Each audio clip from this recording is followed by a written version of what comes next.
नमस्कार दोस्तों, आज की इस वीडियो में हम आपको बताने वाले हैं मुंबई डब्बे वाले के बारे में। आज की इस वीडियो में हम चर्चा करेंगे कि क्यों फेल हुआ मुंबई डब्बे वाला। तो दोस्तों बने रहना वीडियो के एंड तक। तो चलिए शुरू करते हैं। डब्बा वाला मुंबई की वो कम्युनिटी है जो केवल एक सर्विस कंपनी नहीं बल्कि मुंबई की पहचान भी है। मुंबई में 95% जॉब करने वालों के लिए घर का बना खाना इन डब्बा डिलीवरी करने वालों के बिना लगभग नामुमकिन है। मुंबई डब्बों वालों से इनका नाता सिर्फ सर्विस प्रोवाइड करने तक का नहीं है बल्कि ये नाता इमोशन का है और भरोसे का है। आपकी पिज्जा डिलीवरी लेट हो सकती है, ट्रेन लेट हो सकती है, बड़ी बड़ी कंपनियों की सर्विस लेट हो सकती है, लेकिन इन डब्बे वालों की कभी सर्विस लेट नहीं हो सकती। इनका सप्लाई चेन मैनेजमेंट और सर्विस प्रोवाइड करने की जो स्पीड है वह बहुत तगड़ी है। दोस्तों आइए अब हम बात करते हैं कि मुंबई डब्बे वाला की शुरुआत कैसे हुई थी। इस सफर की शुरुआत होती है साल 1890 में। ना कोई इंटरनेट, ना कोई साधन और ना कोई टेक्नोलॉजी। उस समय जब देश के लोग काम की तलाश में मुंबई को अपना बसेरा बना रहे थे, तभी महादेव बाचे ने भी काम की तलाश में मुंबई में थे। सबसे पहले डब्बे वाला को एक पारसी बैंकर ने रखा था क्योंकि उसे ऑफिस में अपने घर का बना खाना खाना था। क्योंकि दौड़ती भागती मुंबई में इतनी भीड़ होती थी कि काम तक डब्बे के साथ पहुंचना नामुमकिन होता था। कुछ और लोगों को भी यह बात पसंद आई और लोगों ने अपने पर्सनल डब्बे वाले रखने लगे।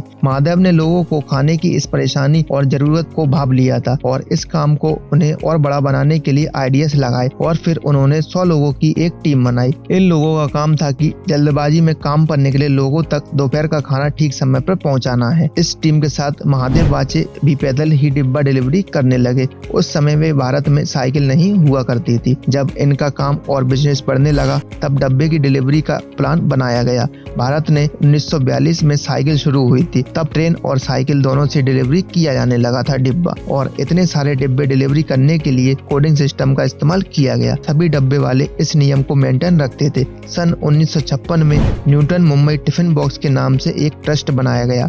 जैसे जैसे डब्बे वालों की मांग बढ़ती गई वैसे वैसे लोग इसमें जुड़ते गए। डब्बे बढ़ने के साथ ही डब्बे वालों की संख्या भी बढ़ने लगी और इसका कोडिंग सिस्टम आज भी मौजूद है। इन कोड को कुछ इस तरह से मेंटेन किया जाता था कि कम पढ़े लिखे कर्मचारी भी आसानी से ये समझ सकते थे। तभी तो आजकल ये कर्मचारी बिना किसी गलती के, बिना किसी देरी के डिब्बा डिलीवरी कर रहे हैं, जबकि ज्यादातर डब्बे वालों तो केवल 8वीं पास ही हैं। इस कोडिंग सिस्टम में कलेक्शन के लिए अलग अलग कलर और चिन्हों का इस्तेमाल किया जाता है। इस ग्रुप में 5 से 6,000 लोगों को नियुक्त किया जाता है। हर एक डब्बे वाला घरों से डब्बे कलेक्ट करता है और साइकिल से उन्हें रेलवे स्टेशन तक पहुंचाता है। स्टेशन पर डब्बे को कोड के अनुसार और कलर के अनुसार डब्बे को विभाजित किया जाता है और ट्रेन से डब्बे वाले उन्हें निर्धारित स्टेशन तक पहुंचाते हैं और स्टेशन पर एक डब्बे वाला एक डब्बे को रिसीव करता है और चिन्ह के हिसाब से ये सभी डब्बे सही पते पर डिलीवर किए जाते हैं। दोस्तों अब हम आपको बताते हैं कि डब्बे वाले की पहचान कैसी होती है। डब्बे वाला वह व्यक्ति होता है जिसे पूरे एरिया की पूरी जानकारी होती है। ये ज्यादातर एक ही धर्म के लोग होते हैं। 90% डब्बे वाले तुलसी की माला पहनते हैं। तुलसी की माला पहनने वाला मनुष्य शराब, सिगरेट, तंबाकू और आदि का सेवन नहीं करता है और नियम को मानते हैं। बाकी लोग जो तुलसी की माला नहीं पहनते हैं, अगर वे ड्यूटी के समय शराब आदि का सेवन करते हुए अगर पकड़े गए तो 1 हफ्ते का फाइन उन्हें भरना पड़ता है। जब कोई डब्बे वाला रिटायर होता है तो वही अपनी जगह पर नए डब्बे वालों को रखता है। नए डब्बे वाले की गारंटी उसी को लेनी पड़ती है, इसलिए वो अपने विश्वास वाले व्यक्ति को रखता है। इस तरह सभी डब्बे वाले ईमानदार और विश्वास करने लायक होते हैं। हर 10 डब्बे वालों के ग्रुप में 2 अन्य डब्बे वालों को रखते हैं ताकि अगर कभी किसी वजह से किसी डब्बे वालों को छुट्टी करनी पड़ जाए तो एक्स्ट्रा कर्मचारी उसकी जगह पर काम कर सकता है। अगर किसी डब्बे वाले को छुट्टी चाहिए होती है तो उसे 1 दिन पहले ही इन्फॉर्म करना होता था। अगर हम बात करें डब्बे वाले की सैलरी की तो उन्हें 8,000 से लेकर 15,000 तक सैलरी मिलती है और जिन लोगों को डब्बे की सर्विस चाहिए उन्हें हर महीने 1,500 रुपए पे करने पड़ते हैं और यह पेमेंट दूरी के हिसाब से कम या ज्यादा हो सकता है। दोस्तों अब हम बात करते हैं डब्बे वालों के फेल होने के क्या क्या कारण रहे हैं। इस तरह के बिजनेस को चलाने के लिए कई प्रकार के नियम बनाकर के उद्योग को मेंटेन किया जाता है। बड़े बड़े बिजनेसमैन इस मॉडल को समझने और अपने बिजनेस में अप्लाई करने की कोशिश करते हैं, लेकिन वे ऐसी मैनेजमेंट नहीं कर पाते हैं।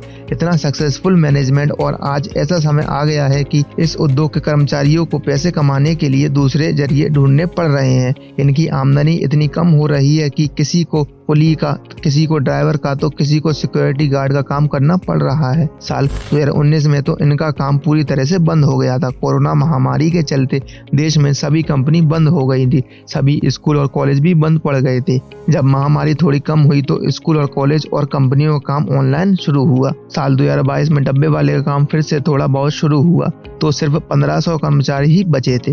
लोगों की मांग भी कम हो गई थी। आजकल तो लोग घर से काम करने में ज्यादा महत्व दे रहे हैं और आगे भी इसी तरह की प्लानिंग कर रहे हैं। साथ ही महामारी के दौरान बिजनेस इतने लॉस में हो रहे हैं कि कर्मचारियों की छुट्टी करनी पड़ रही है। लोगों के पास काम की कमी पड़ गई। इस महामारी के कारण डब्बा डिलीवरी के बिजनेस के मांग में बहुत गिरावट आई है। इन डब्बे वाले का कहना है कि मुंबई के अलावा ये काम कहीं और चल पाना मुश्किल है। किसी और शहर में इतनी ज्यादा रूट्स है ही नहीं। दोस्तों, ये काम शायद दोबारा चल जाता जब डब्बे वाले खाना डिलीवरी के साथ कुछ और सर्विस भी अपने उपयोग में जोड़ते हैं। ऐसी सर्विस जिनकी समय समय पर जरूरत पड़ती है, जैसे खुद डब्बा बनाकर डिलीवरी करना और ऑनलाइन ऑर्डर लेना।